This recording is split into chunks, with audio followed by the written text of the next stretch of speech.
selamat datang. Dalam video kali ini kita akan membahas sejarah lahir dan berkembangnya bahasa Indonesia sebagai bahasa resmi negara Indonesia. Bahasa Indonesia memainkan peran yang sangat penting dalam kehidupan masyarakat Indonesia. Dalam video ini kita akan menjelajahi perjalanan panjang dari bahasa Indonesia, mulai dari awal munculnya bahasa Indonesia hingga menjadi bahasa resmi yang kita kenal sekarang ini. Kita akan melihat nih bagaimana bahasa Indonesia berkembang dari bahasa Melayu hingga menjadi bahasa yang digunakan di seluruh Indonesia.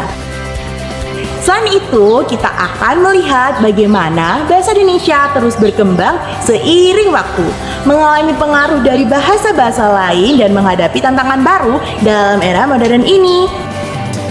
Jadi, mari kita berkeliling dalam perjalanan panjang bahasa Indonesia dan mengetahui lebih dalam tentang sejarah lahir dan berkembangnya bahasa yang begitu penting ini.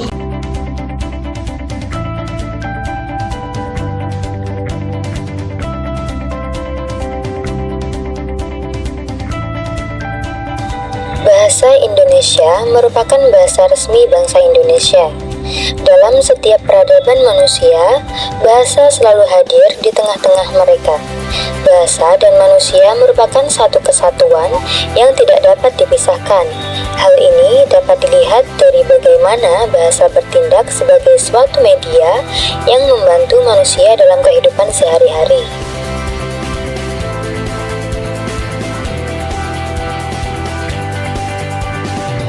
Bahasa yang hadir dalam suatu kelompok masyarakat merupakan hasil dari interaksi antar sesama manusia yang ada di tempat tersebut. Hal ini juga berlaku bagi bahasa Indonesia yang telah tercipta berpuluh tahun lalu dan mengalami perkembangan yang begitu signifikan hingga kini. Bahasa Indonesia juga memiliki fungsi yang sama, yaitu sebagai media yang membantu manusia. Namun, secara spesifik, bahasa Indonesia adalah salah satu bahasa yang dalam pembentukannya memiliki sejarah yang panjang. Bahasa yang telah ada di Indonesia bahkan sejak zaman kerajaan-kerajaan ini memiliki kajian pembentukan yang cukup rumit, baik secara lisan maupun tulisan. Bahasa Indonesia yang telah dikenal oleh khalayak umum merupakan bahasa Melayu yang menjadi lingua franca atau bahasa perhubungan di Nusantara kala itu. Bahasa Melayu telah ada dan digunakan terlebih dahulu. Bahasa Melayu sendiri sudah digunakan sebagai bahasa perdagangan di wilayah Nusantara sejak abad ke-7.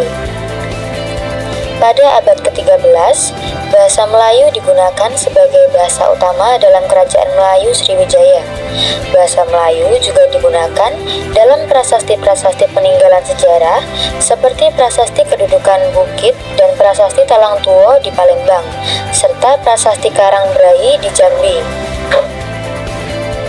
Keberadaan bahasa Melayu pun dapat ditilik dalam saat persiapan Kongres Pemuda tahun 1926. Para pemuda masih mempermasalahkan tentang sebutan Bahasa Persatuan Indonesia. Kemudian, M. Tabrani mengusulkan bahasa Melayu diganti dengan istilah bahasa Indonesia dan hal ini pun disetujui bersama pada 2 Mei 1926.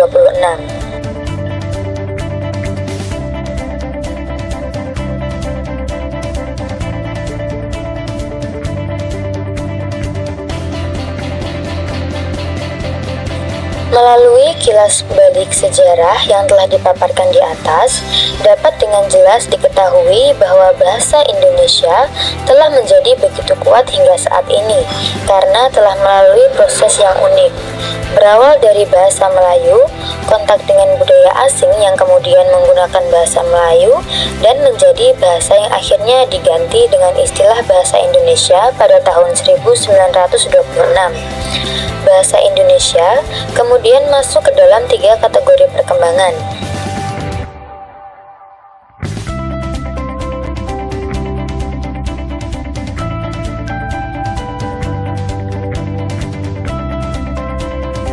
Yang pertama, bahasa sebagai pemersatu.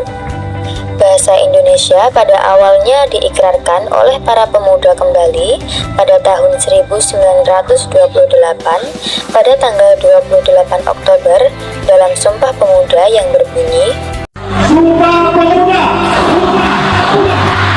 Satu, kami putra dan putri Indonesia mengaku bertumpah darah yang satu, tanah Indonesia. Dua, kami putra dan putri Indonesia mengaku berbangsa yang satu, bangsa Indonesia. Tiga, kami putra dan putri Indonesia menjunjung bahasa persatuan, bahasa Indonesia.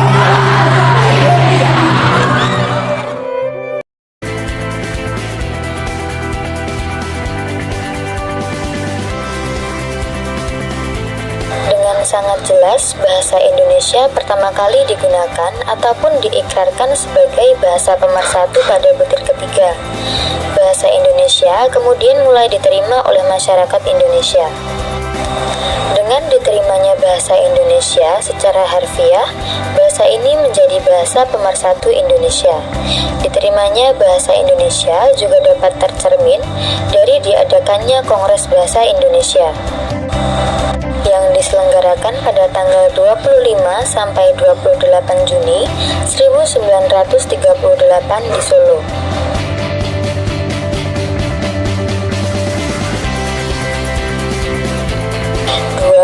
Bahasa resmi negara. Bahasa Indonesia menjadi bahasa resmi yang digunakan selama 54 sejak ditetapkan dalam pasal 36 Undang-Undang Dasar 1945 pada tanggal 18 Agustus.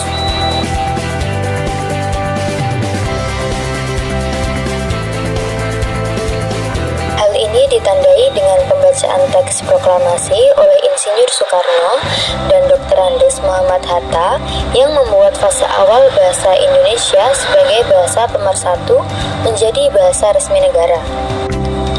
Adapun pergantian ejaan dari ejaan Van Ophuijsen dari masa jajahan Belanda menjadi ejaan Swandi karena dianggap lebih menunjukkan rasa nasionalisme yang tinggi.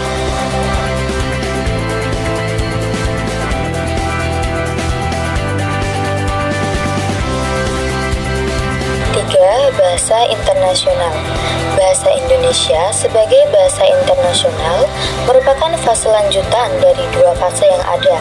Hal ini telah dicanangkan dan dilakukan terbukti dengan adanya Kongres Internasional ke-9 Bahasa Indonesia yang mengambil tempat di Jakarta pada tanggal 28 Oktober hingga 1 November 2018. Undang-Undang Nomor 24 Tahun 2009 tentang bendera, bahasa, dan lambang negara serta lagu kebangsaan juga ikut mendukung bahasa Indonesia menjadi bahasa internasional, khususnya pada pasal 44 ayat 1. Salah satu bukti dari tindak lanjut untuk fase ini adalah adanya tenaga dan buku-buku bahasa Indonesia bagi penutur asing. Demikianlah perjalanan kita dalam menyelami sejarah dan berkembangnya bahasa Indonesia. Dari awal kemunculannya hingga menjadi bahasa resmi Indonesia. Bahasa Indonesia telah menjadi bahasa yang mempersatukan bangsa Indonesia. Terima kasih pada tokoh-tokoh yang telah memberikan kontribusi besar dalam mengembangkan bahasa Indonesia menjadi bahasa yang kita kenal sekarang. Dalam era modern ini, bahasa Indonesia terus berkembang dan menghadapi tantangan baru. Namun, bahasa Indonesia akan tetap menjadi bahasa yang mempersatukan Indonesia dan menjadi wadah bagi berbagai budaya yang ada di Indonesia. Semoga video ini dapat memberikan pemahaman yang lebih dalam tentang sejarah lahir dan berkembangnya bahasa Indonesia. Terima kasih telah menonton. Mari kita terus menjaga dan mengembangkan bahasa Indonesia sebagai bahasa yang mempersatukan bangsa Indonesia.